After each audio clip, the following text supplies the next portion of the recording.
माफी नको, कारवाई हवी. खासदार संजय दिना पाटील यांच्या विरोधात वारणा कोडोली पत्रकार संघ आक्रमक. मुंबई उत्तर पूर्व मतदारसंघाचे खासदार संजय दिना पाटील यांनी वृत्तसंकलनासाठी आलेल्या काही वृत्तवाहिन्यांच्या पत्रकारांशी अर्वाच्य भाषेत बोलत अपमानास्पद वागणूक दिल्याचा आरोप होत आहे. या घटनेचे राज्यभरातून पडसाद उमटत असून वारणा कोडोली पत्रकार संघानेही या घटनेचा तीव्र निषेध व्यक्त केला.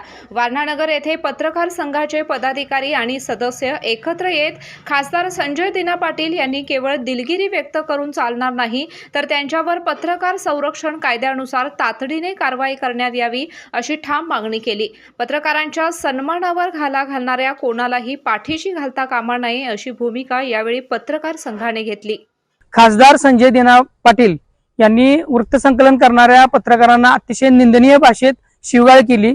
त्यांचा मी वारणा कोडोली पत्रकार संघाच्या वतीने जाहीर निषेध करतो आणि पत्रकार संरक्षण कायद्याअंतर्गत त्यांच्यावर गुन्हा दाखल करावा अशी आम्ही मागणी करतो. स्वाद गोकुळचा आस्वाद परंपरेचा गोकुळ आईस्क्रीम सोबती प्रत्येक क्षणाचा गोकुळ आईस्क्रीम